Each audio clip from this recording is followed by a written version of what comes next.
Welcome to our webinar on what is an option part 1.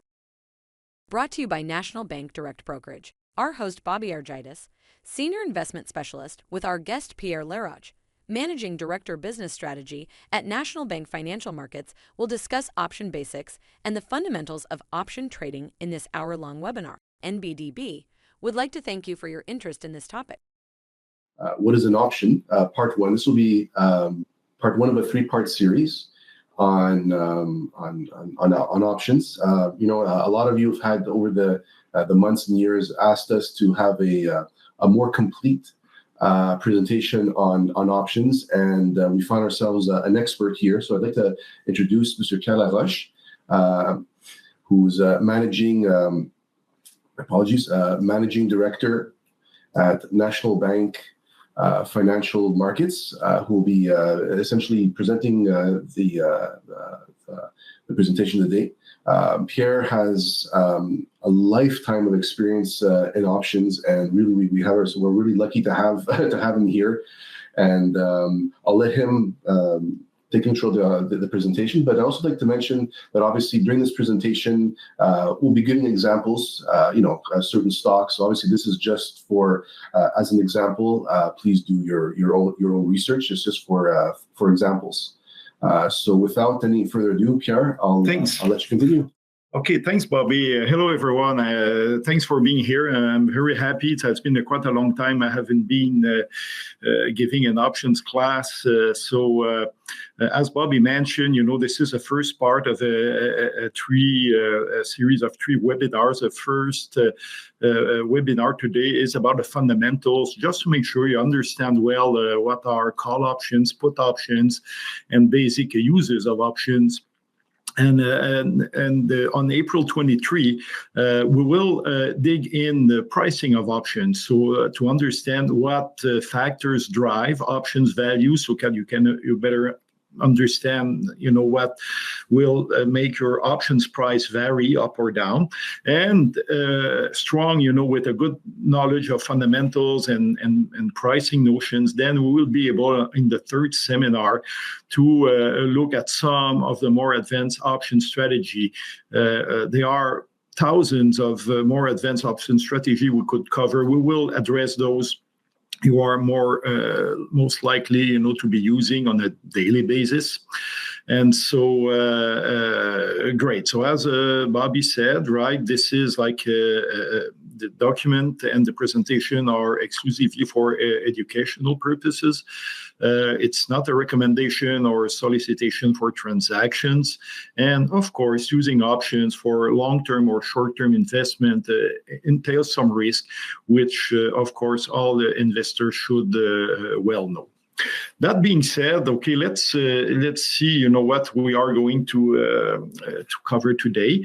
So rapidly, a very general overview of what's the role of options in investors' toolbox, and then we'll go directly with our calls and puts, and we'll start analyzing in more details, explaining what are call options. So we'll begin with the buyer of a call option.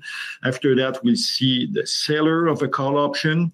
And once that is done, we will switch to put options, which we will define. So we will, again, start by the buyer of a put option. And once we figure out what, it consists in, then we'll address the case of the seller of the put option.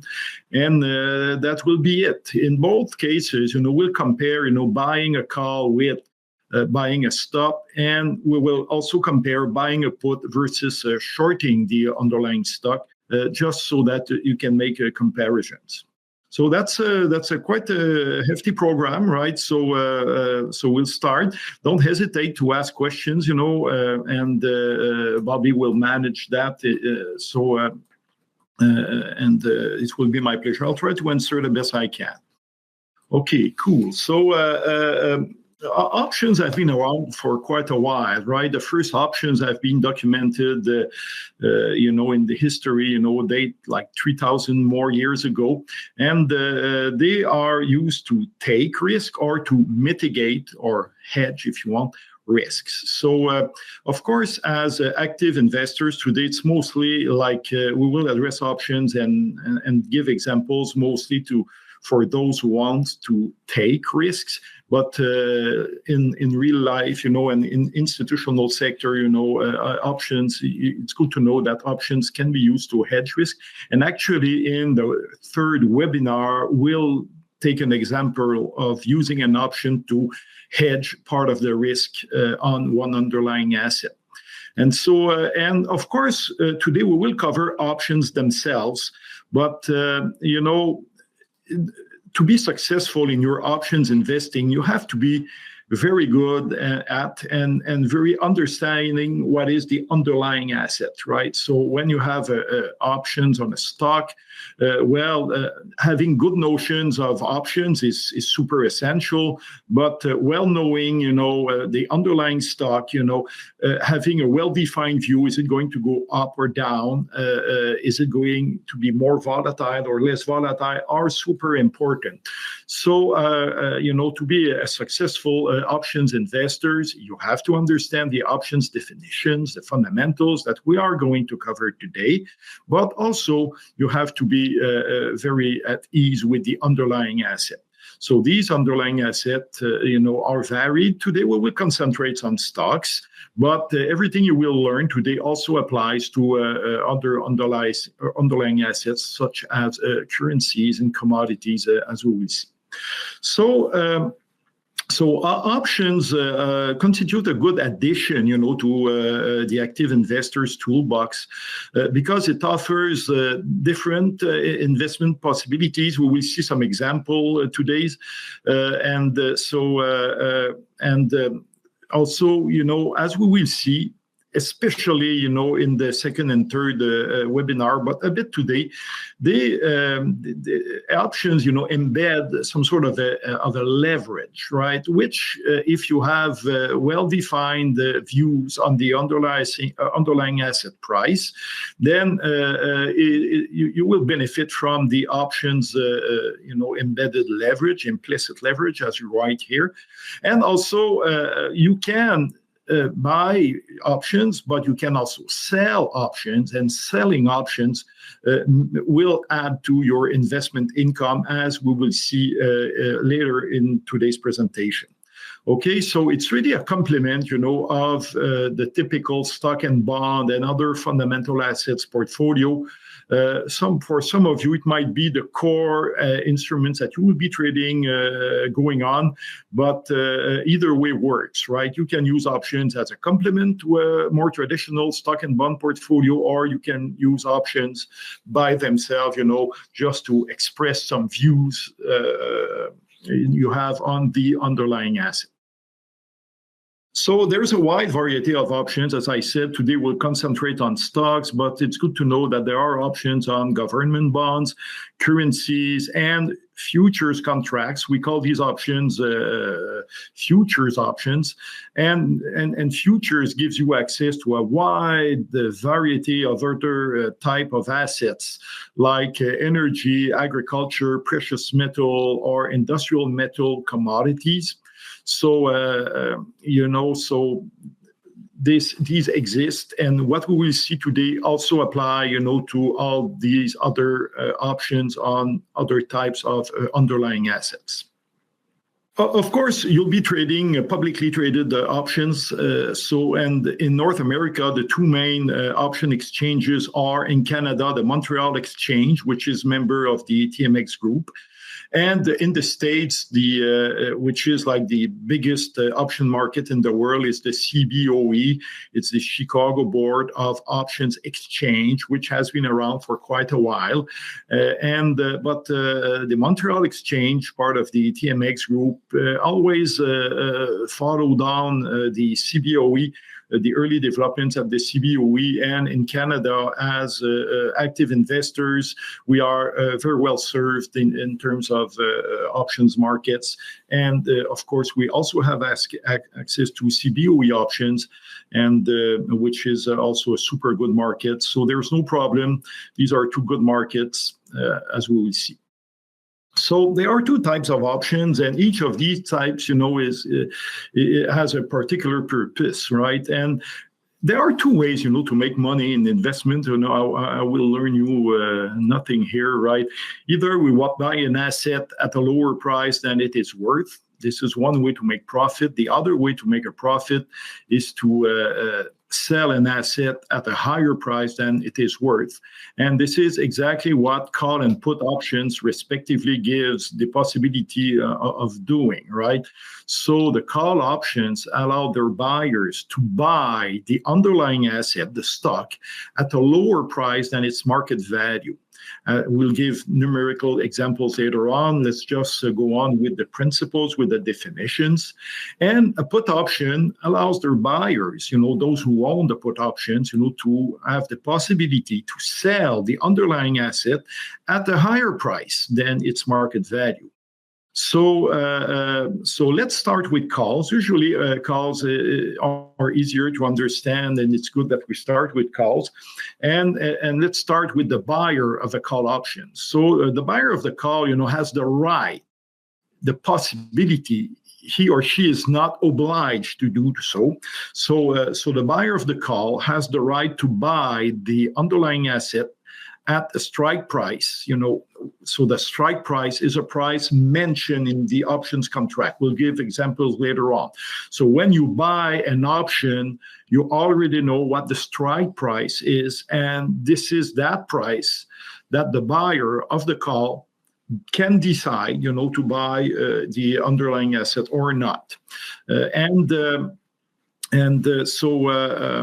So of course, when someone buys a call option, he or she has bullish, expectations on the underlying asset price. So the buyer of a call, as we will see, really thinks that the underlying asset price will go up, and he or she wants to benefit, from the implicit leverage that the call option offers, to make an additional profit on this trade, on this view that he or she has, right? And so we'll start with understanding what, is the position and, the profit and loss functions, of buying a call. And once we get that right, okay, we will be able to switch to selling a call, because if someone buys a call, it means that there's someone else, that sells that call. Eventually, the buyer and the seller have opposite views, on the underlying asset, future price movement. But that's life, right? As in every other, trading on any market, the buyers, think that the asset will go up, and the sellers think the other way around, that the asset will go down. This is no difference, for call options. The put then, for the put, the buyer of the put option has the right, again, it's not an obligation, to sell the underlying asset at the strike price if he or she finds it profitable to do so. Of course, the buyer of the put option thinks that the price of the underlying asset will go down, as we will see, because, by exercising the put option at the strike price, he or she will sell the underlying asset at a higher price than eventually, the future value of the underlying asset is. So there are two general types of options. We can call this. One type is, quote unquote, called the European options. And European options are traded everywhere across the world, right? A lot over the counter. European is really like a trace of history where the first options have been traded in Europe. And these options can only be exercised at or on the expiry date, exactly at that date, not before, and of course not after. So European options, are that kind of options that we cannot, the buyer cannot exercise before the expiry date, the maturity date. The other options, are called American options, can be exercised at any time until the expiration date. So suppose that we will see the example of a call option and a put option expiring on May 17, so about a month and a half from now. So since most traded options, exchange traded options, are American in the sense that, even if traded in Canada, in Europe, in Japan, right, they can be exercised at any time until the expiration date. So what we will see today in the examples, we will often assume that the option buyer decides to exercise or not the option if, when the maturity date arrives. But, keep in mind that, if you buy and sell an American option, then it will be, you can, decide to exercise the option at any time before the maturity. Okay, so we'll take that for granted that, we are dealing with American options, and it will cover, they very likely cover, like most cases you will be facing as active investors. Okay, great. So when you go on the NBDB website and you click a ticker, whatever ticker, right? In this case, we'll take the case of ATD, Alimentation Couche-Tard. So you click, you go on the, you know how to use this platform as well as I do.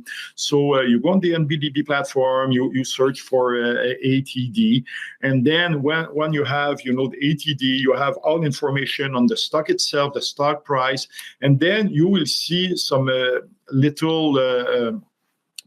little menu, and one of the items of that menu is options. So when you click on the options menu, this is what you'll see. This is a kind of table you will see, and so you can see that when you click the options menu on the NBDB web page, you will have all the calls and put listed, currently offered that are available to you currently. So we cannot show here in this small screen all the possibilities. So there are options that will mature 2 days from now. Most options, they mature on the third Friday, of the month, and so the last trading date is on the Thursday. And so you have options that mature on March 28, April 5, April 19, May 17. We will focus on these ones today for no specific reasons. There are options, that are offered until even, 2026. If we were able to show all of them, you would see that you could, buy or sell call or puts, on the ATD stock, on ATD, until with maturity on January 26th. So it's a pretty deep offering, as you probably will admit. So it's the same thing, of course, in the States with the CBOE options. So, and you will see that for a given maturity, so for no specific reason, take, for example, those maturing on May 17 of the coming year, of this year, right? You have a lot of lines. So these are all different options, call options at the left pane, right, put options at the right pane, and you will see. So this is a bit small, perhaps, but these are like different strike prices. So for that strike price, you have some information, and so we'll focus on these. So a series of options, is all the options of a given maturity and a given strike price. So for instance, the May 17 $80 call option is a series. The May 17 $84 put option is another series, right? So all these here in this table, we have 8 series. 4 call series corresponding to 4 different strike prices, right? 80, 82, 84, 86. And we also have 4 series for the put options, 80 with the same strike price, 80, 82, 84, 86. Okay, so take a series of as all the options with a given maturity date and a given strike price. What you will be trading is really, you will be trading, like the prices that the market maker offers and bids for, right? And so you have in this table, so let's look at reading a quote. Okay, let's read a quote. So if you let's focus on the May 17 $80 series, right? So the first column, of the MBDB platform, you have is the last price. What was the last price of that option? We don't know exactly when. So this is the price at which the most recent transaction happened, like was made, and we don't really know exactly when it occurred. Is it like 5 seconds ago, or 5 minutes, or 1 hour ago? But it gives you an idea where this call has been traded last time it was traded, and it indicates the change with respect to the closing of that option series in the previous session, exchange session. But so this is the last price. But since we don't really know when it happened, and as it is the case for stocks, right? Call and put prices, they vary all the time, right? So this may not be a very useful information if you want to consider trading a call on ATD right now. Okay, so we look at the other quotes. So then the change, I already explained it. So what is really important as active traders, it is the same thing for stocks, right? Is really the bid and ask prices.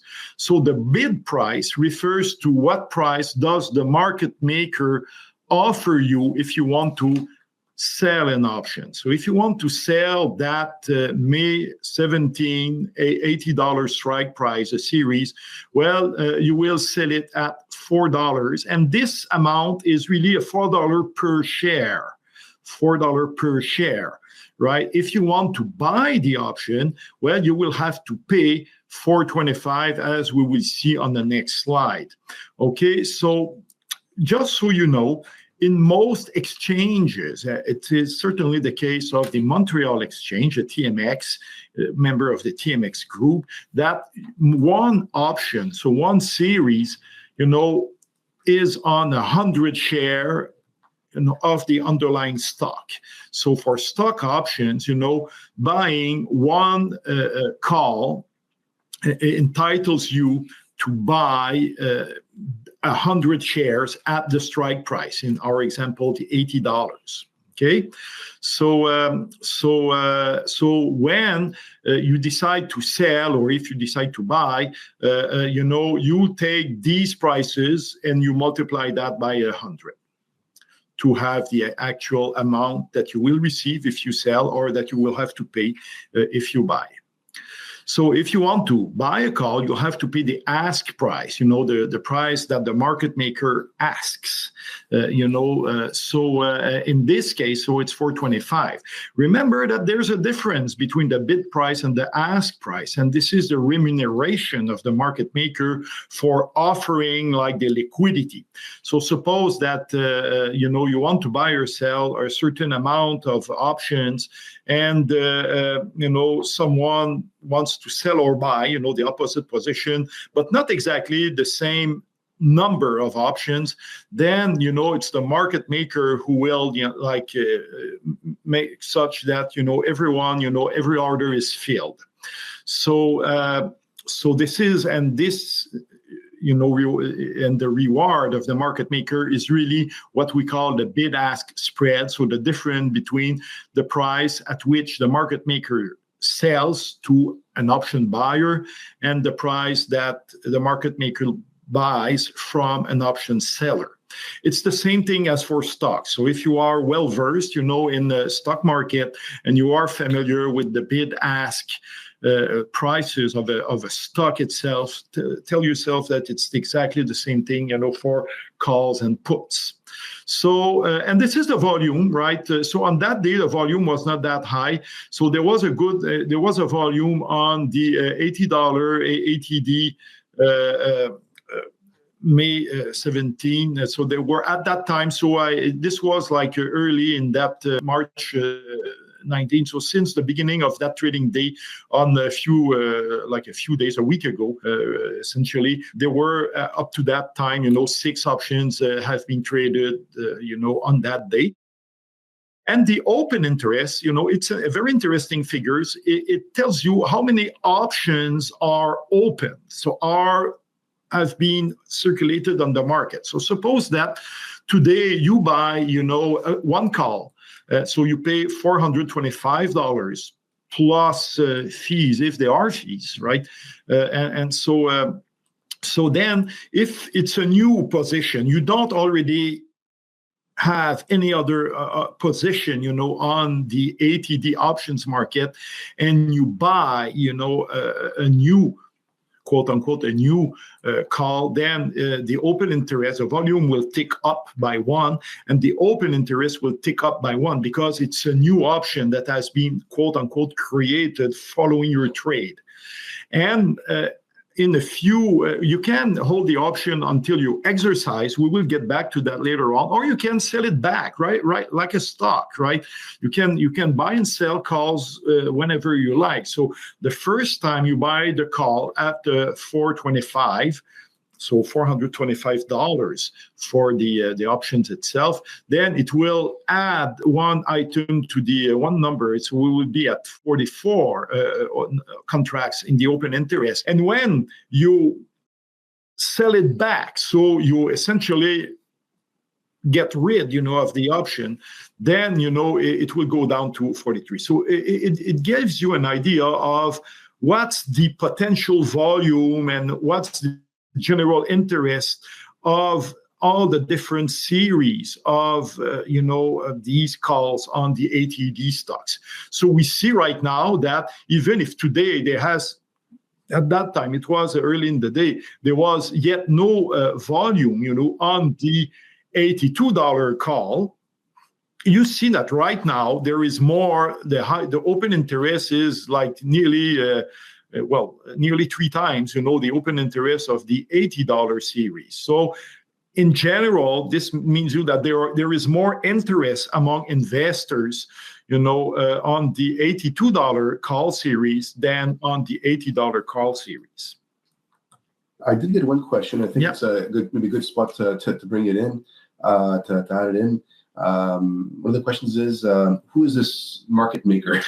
Yeah, very interesting. So very interesting. The market maker, usually it can be banks or some hedge funds and some specialized market making. So this is what they make for a living, right? A market maker essentially is like if you own a department store, right? Or a little convenience store. You buy, let's say, a bag of potato chip, you hold it in your inventory, and then you sell it to someone who wants that particular kind of snack, right? And so it's roughly the same thing, for a market maker. So the market maker is, I would say, granted a license by the exchange, to be allowed to buy and sell securities, in this case, options on the ATD stocks, in our example. So it is a right that is granted by the exchange to. It can be people, but usually, given the financial resources it takes, it's most of the time it's banks and some hedge funds and some specialized market-making companies, play that role. And so they are like the convenience stores for securities, right? And so these are my colleagues here at the National Bank Financial Markets. We have a group of market makers. So they are the one who take the buy offer and the sell offers, and they try to do the optimal match. And when there is a mismatch on the buying volume and the selling volume, they bridge the gap. And this is what they're paid for, right? To provide the best liquidity, and they are asked also to keep, the difference between the bid and an ask prices. We call that the bid-ask spread, as tight as possible. And when a market maker is lazy and does not, provide a very tight bid-ask spread, then other market makers may say, oh my God, there is a juicy margins to be made there. And, they will ask the exchange to also be named a market maker for that security. So these call options in our examples. And so this is a competitive market. And the market maker then, think of this person as someone who really matches a buy and sell offers. I don't know if this is a satisfactory. We could do a webinar on market making itself. It's a pretty tough business. It seems very simple, but posting the good bid-ask spread and keeping, with the different volumes, and we have to hedge that inventory. It's somewhat of a sophisticated job in the specialty in the financial market. So now let's take a look at what we call the profit and loss functions, when you make money with options and when you don't make money with options. And we'll begin with call. And here it's interesting, it's important to do a difference between what we mean by the payoff of the option, which is like the gross profit. And the gross profit is if the gain that you make if you exercise the option. So when the buyer exercises the call or when the buyer exercises a put, if this exercise brings, a profit, well, it is a gross profit. Of course, when it's not profitable, to exercise an option, then you simply don't exercise it and the buyer will have a gross profit of zero. Not exercising the option brings a gross profit of zero. But of course, there is also the notion of net profit, because you have to pay a premium, or what we call the option price. You will always see, the term premium. Premium and price in the case of options is the same thing. Two different words to mention the same thing. It's what is the price of a call or a put. So the net profit is the difference between the gross profit and the premium you paid. So it's a gross profit minus the cost of the option. So, or the premium you paid initially. So we will see that in a graphical way. So let's go back, to our options, on the March 19, 2024. Let's say that we have an active investor, let's call her Roxanne, bought an $80, so that particular series, right, the call option on, on ATD with an exercise price of $80 and maturing on May 17. And as we saw, she will have to pay $425 per share, so $425 per share that time. And just so you remember, I think I mentioned it a few slides ago, but perhaps a bit rapidly, that at that precise moment, the ATD share price were traded at $82.57. So by doing this, by paying $425, Roxanne may decide to buy 100 shares at $80. And so even though if right now this underlying stock is trading at 82, right now the exercise would generate a gross profit, a positive gross profit. Suppose that Roxanne buys the call right now and exercises that exact call like 10 minutes later or the day after, supposing that nothing changes in prices, of course, then the gross profit would be $257, because she would buy for $80 stocks that are worth $82.57. But of course, since she has to pay $4.25 for that option, of course, the net profit will be negative, right? In the sense that the gross profit of $257 minus $4.25, the net profit is negative. So, of course, when Roxanne does that, paying $4.25 per share, it's because, she thinks that the stock price will go up further up in the coming roughly 2 months, right? It's, May 17 is about 2 months away from March 19. Okay, so she expects the ATD stock price to further grow, to further go up, above, the current price. Otherwise, the immediate exercise, of this option makes no sense. So let's fast forward and let's see what happened at the expiry date. So let's assume that Roxanne does not sell back these options in the coming days and waits until maturity or expiry, to decide or not to exercise, right? So there are two situations at that date. And once again, it can be before expiry if it is an American type, of options. So at the expiry, let's assume that the share price has risen, let's say to $90, 90. So then Roxanne is very happy because she will exercise her call option. She will exercise her right to buy 100 shares at $80 per share, while these shares are worth $90 each, right? So the gross profit is really the difference between the $90 and the $80. So it's a $10 gross profit because she buys $80, something that is worth $90. But then the gross profit is $10. But since she had to pay $4.25, the $4.25 premium per share, at the beginning when she entered, her trade, then, the net profit is 10 minus $4.25 is $5.75. So, this is the net profit.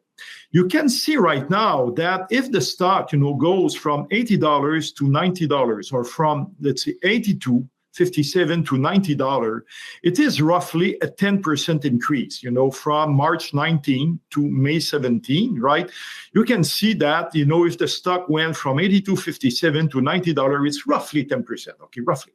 But look at the return on the option. She paid $4.25. Okay, and she realizes a net profit of $5.75. So this is a much larger, return, and this is what I refer to as the implicit leverage, in the options.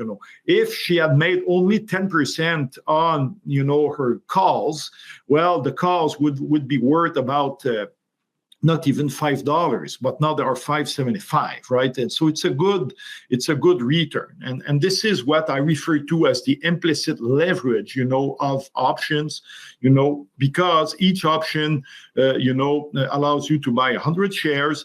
And as we will see, we will compare buying a call and buying the underlying stock. Okay, good. So let's move on. I see the time passing by. And so the second case, so in the first case, the stock went up from 82.57 to 90. The second case is that the stock dropped, right? Let's say dropped to $75. In this case, Roxanne will not exercise her call because she would never want to pay. So suppose she wants to have ATD stocks in her portfolio, but she won't be better. It won't be good for her, to buy it at $80 by exercising the calls, because she would be better off by simply, buying the stock at the market price, at the then market price of $75 in this example case, right?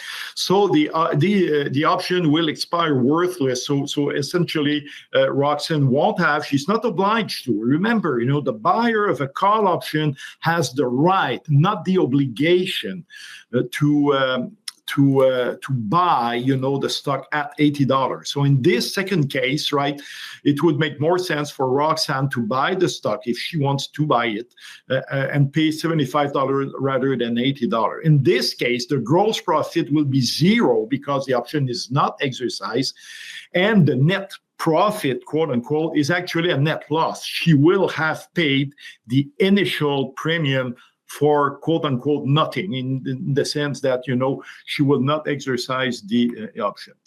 So this is like the graph, for these two examples, but for all a wide array of possible underlying share price at maturity. We are currently at 82 something, right? Here, 82.57. And you can see that, if the price go up, the gross profit will go up, and, the net profit will go up as well. But if the stock diminishes, in our example, it was $75 or somewhere around here, right? So the gross profit is zero and the net profit is for 23. So the break even, so when you buy a call, it's always good that you calculate the break-even price, and the break-even price is the strike price plus the premium you paid. So then when you buy, a call option, an $80 call option, it's assumed that you are highly confident, that the underlying stock will go above 84.25, because this is above that point, that will realize a positive net profit. So I already said that, right? So options can be exercised before maturity. You're not obliged to exercise the option. You can sell it back. So you can sell back an option. So Roxanne bought it at $4.25. If a few days later the option is at $5, right? She can decide to sell it back. So suppose that the ask price is $5. So she will sell it back at $5, like it is the case for stocks or bonds. And as I said, options are on the hundreds, usually are on the 100 stocks. And so $2 per share means, a $2 inflow or outflow. So this has been already covered. So let's move on to what's the point of view of the seller of the call options. And the seller of the call option, is really reciprocal to that of the buyer. So initially, the seller collects the premium, but not $4.25, but rather $4, which is the bid price. Okay, so you have the bid ask price. The bid was $4, the ask was $4.23, $4.25, and so you collect the $4, and then at maturity you have the two same. We get back to the two same situation as we just saw for the buyer. So if the stock has risen to $90, then what is the reciprocal of being able or having the possibility to buy at 80? Well, the pure reciprocal is being obliged to sell at $80. So this is the position, of the call seller. She's obliged, if the buyer exercises the option, she is obliged to buy, at $80. And so the option buyer buys at $80, and she's obliged to sell at $80 something that is worth $90. So the gross profit in this case would be the exact same number, $10, but the minus sign. So the gross profit of the buyer of the option is the reciprocal. So minus 10 is the gross profit of the this call option seller. But since the seller received an initial premium of $4, the net loss is $6. And for the other scenario, the stock falls to $75, so the buyer will not exercise the call, and so the seller of the call, is like keeps the $4 per share premium that she initially collected. So like this is like the profit and loss function of the writer. So sometimes you will hear or read writing a call or writing a put. It's another word to mention, to designate someone who sells the call. Okay, so writing a call, selling a put, writing a put, it's the same thing, right? We sell. So we get the initial premium, and of course, the more the underlying price goes up, the more likely the buyer will exercise the options to buy the underlying asset, and you will lose the more. So of course, the buyer of a call thinks the stock will go up, but the seller of a call thinks the stock will stay the same or go down, as we can see here. Okay, let's move on to puts now, or let's compare. Often, you want to buy a call or buy the stock itself. So when you buy a stock, at the initial price of 82.57, if it goes above, you do a profit. If it goes below, it goes below. I'm assuming that you're familiar in buying and selling stocks. This is not, and this is a comparison between buying an option and buying the underlying stock. In this case, because the stock is currently trading at 82.57, we did not. I use another series. I used the $82 call series. So the May 17 $82 call. So the exercise price is not far from the current price. We call that parity calls. Calls that trade at parity, meaning that the strike price, the exercise price, is near the current price of the underlying asset. And you can see that, if the stock goes up, of course, buying the stock, generates a profit, but buying the call as well. The big difference is that the further the stock goes down, the further you lose if you buy the share. But then you cannot lose more than the premium paid, when you buy a call. So in this case, you would not lose more, and these options were like traded 293, the 82 calls. So you cannot lose more than that. And so this is interesting, right? You have some upside with leverage, and you have less downside, with calls. And then what is interesting as well is that if you want to buy 100 shares, you have to, to invest $8,253. If you buy a call, so if you buy a call, you only have, to invest $293. In this particular case, this is the price, of the $82 series, right? So there is still like nearly $8,000 left in cash, right? You have $7,964 left in cash, untouched. So this is why, this is interesting, because if you have a certain amount of money, and you have views, bullish views on some stocks, then by using options, you can have a diversified portfolio of bullish views on the stock. We're talking about here buying calls and so you can diversify this money much better than if you buy only a single stock, that will cost you $8,257.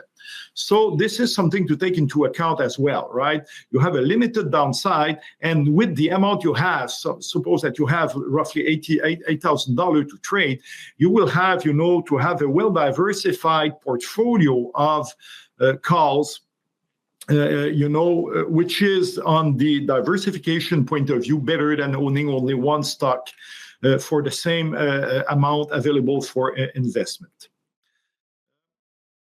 Okay, so this comparison between buying the underlying and buying a call or other strategies that we will see is very well done, by the options play application, which you have access to as NBDB clients. So I strongly encourage you to look at the options play. So it's another, like in the menu, when you type, ATD, right next to the options menu, you have the options play tab. If you click on that tab, this is what you will see. So you decide, what is your scenario. There are other informations here. I don't want to do the options play webinar. It's pretty well done. I took it. It's very well done. And so you don't need to do these comparisons by yourself. The options play tool that is offered to you as NBDB clients, does that very well for you.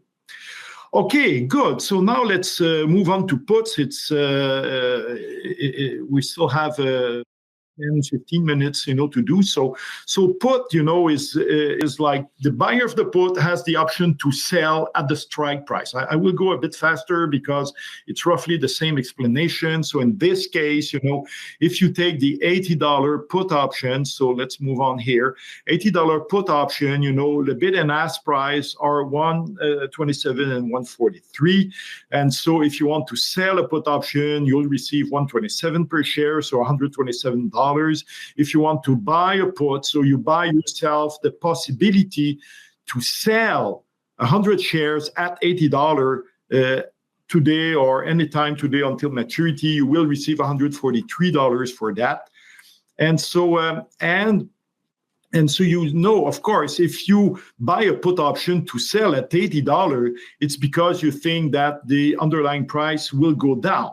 So in this case, you will start having a positive gross profit as long as, as soon as the underlying price is below $80. By the way, since March 19, when the ATD stock price was trading at 82.50 something, now it's down to below $80. So at that time, if someone had bought, a put option, would be like in the money, meaning that if the buyer exercised the option to sell at $80, something that is worth, let's say, $77, then he or she will have, a gross profit of, let's say, $3 if we assume that the stock price is now at $77. But of course, so you start, having a positive gross profit as soon as the underlying stock price is below $80, because from there you can sell at $80 something that is worth less than $80. But of course, the net profit is the gross profit minus, the cost of that put option. So if you buy a call, so you are bullish on the underlying asset price. If you buy a put, like this case, it is because you are bearish. You think that the stock will go down. Okay. And the buyer has the option to sell at $80 or not. Okay. So then as it is the case for the calls, the seller of the put has a reciprocal position. So the seller of the put receive an initial premium and is obliged to buy, when, if, the buyer of the put, this gets a bit more complicated, but, reread the stuff and think about it. And so, of course, if the underlying asset price plunges, the gross profit of the buyer of the put is the negative gross profit of the payoff function of the seller of the put, so that, you see that this is exactly reciprocal, to this preceding slide, gross and net profit functions, right? So while the buyer of a put thinks that the stock price, the underlying stock price will go down, the seller of the put thinks that it will go up, because in this case, the buyer won't, suppose that it ends up at $90. The buyer will not exercise the option to sell, so that, the seller of that option keeps the initial premium, which in that case is $127 per share. You can compare buying a put, comparing to shorting a stock. Right? When you short a stock, you think that, the stock price will go down. When you buy a put, you think that the stock price will go down. But as it is the case for the calls, if you have a bullish view on the underlying asset, then, if the stock goes in the opposite direction than your view, you only lose, the premium, meaning that you lose a full premium, but it's only $214. no matter how high, the stock price goes up, right? And whereas when you short, then, the higher the underlying stock price goes, the deeper is your loss, right? And if you are right, and so that the stock goes down, and then you generate a profit. Of course, you will benefit, and you will have the same leverage effect that we explained in more details with the call options. So this is, many active investors will like buying puts if they are bearish on a stock, because let's say that they have $1,000, right, to invest. Well, they can have you can have positions on 5. Let's say that they all cost about $200 on 5 bearish views, right, rather than only one. So these are the interesting differences, right, between buying a put to sell, if you think that the price will go down, or selling short the stocks. Sure. If I could just take a moment. Yeah. For those of you who are new to this, when it comes to short selling, really to be able to short sell, you need to qualify to have a margin account and then to have a short selling account. So for example, if you have a TFSA account, an RSP, an RESP, short selling isn't available in those types of accounts. So it has to be really in a margin account. So in a sense, let's say you had a TFSA and you thought there's a stock that's going to drop. Most people will just say, okay, if I have this stock, I'll just sell it and hopefully buy it back at a lower price. But with the option of purchasing a put option, you can recreate a short sell within the account. And just to be clear, I know we've talked about buying calls and puts and writing calls and puts, but for the typical investor, the basic strategies of buying a call and buying a put are available in all types of brokerage accounts. If that's something you'd like to go to. And as Pierre has really demonstrated, that in the case where you're wrong in your analysis, the worst case scenario is whatever you paid as premium is lost. And if you're correct, well, there's the amplifying effect of the leverage. Sorry, Pierre. No, that's fine. Yeah, a good recap is always welcome. I know options are not that easy, right? This is why it's good that you have this fundamentals webinar on the fundamentals of options, so you will understand that. Of course, there are limitations to selling options, and like Bobby rightfully mentioned. So you can use also, the options play application to compare, shorting or selling shares and buying puts. In this case, the tool selected the $84 strike price, the $84 series, but of course you can use any other series that you want. So we already addressed this, American option, you can exercise. It's good. It's the third time I say it. It's good that you remember this, that you're not obliged to wait for the expiry date, to lift or exercise an option. You can buy or sell options as you go on. So if you buy a call at 123 and you can sell it back at $2, like a stock, like a bond. So you're not obliged to wait until maturity to decide to exercise or not. So here we are. It's 1 o'clock. We did what we saw today in this webinar is really the fundamentals of options. So we defined what were call and put options. Call options allow their buyer to buy at an exercise price, and put options allow their buyers to sell at the options exercise price. We presented the profit and loss functions or buying and selling calls. So the buyer of a call is bullish, but the seller of a call is bearish. The buyer of a put is bearish. The seller of a put is bullish, right? So we saw that in little profit and loss functions, that even if it was some of you may have been a bit fast today, perhaps not, hopefully not, but you just go back to this example and look at the numbers, and I'm sure you will be at ease. Once you do that a few times, then it becomes very easy. And we compared, buying a call and buying the underlying stock. We compared pros and cons of buying a put, for those who have a bearish view on the underlying stock. So we can buy a put or short the stock with the limitations Bobby mentioned. That's not everyone that can do that in every type of account, but still it is possible in non-registered accounts, to do so. I encourage you, to use the options play. So when you click on the ATD stock, in our example, you have different tabs, and one of the tabs is the options tab. So where you will see all the bid asks and volume and last price of the options available. And right next to that options tab, you have the options play tab, which you set up so that you can make the comparison that we just mentioned here.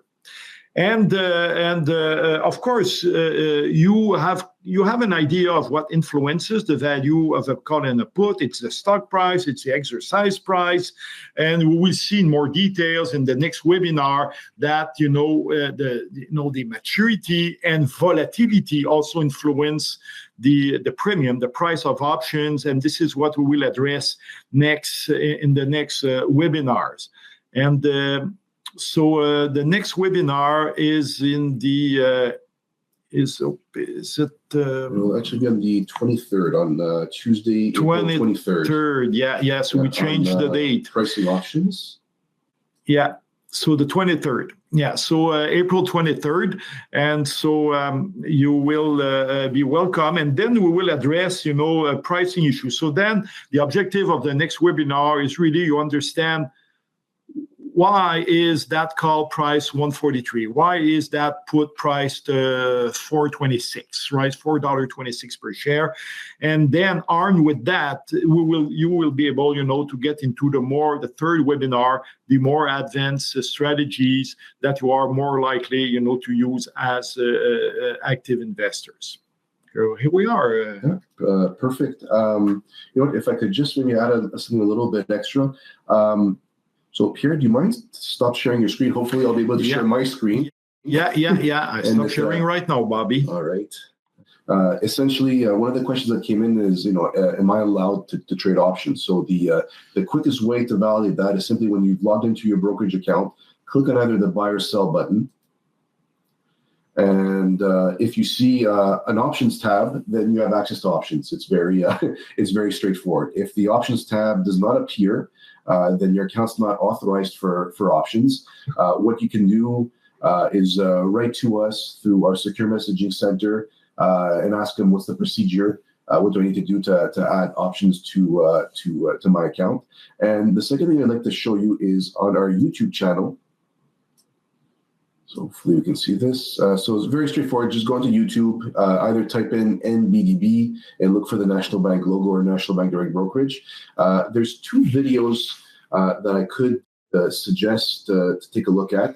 And one of them is in your first steps with NBDB. And it's a short video on how to place an options trade. So it's this one over here. It's about 2.5 minutes. Very straightforward, and it's basically how to buy a call or how to buy a put. So it's the basic strategy. And Pierre mentioned our options play tool. So here under Enrich Your Experience as a Do-It-Yourself Investor, there is a walkthrough of the options play platform. So I think with this you'll be able to start your first steps. Hopefully we'll be seeing you on the 23rd. Of April for the next round to help you become more comfortable with options. So thank you, Pierre, very much for my pleasure. My pleasure. And thank you, everyone, for coming to see us. Thank you very much. Thanks for your time. Goodbye, everyone. Happy investing.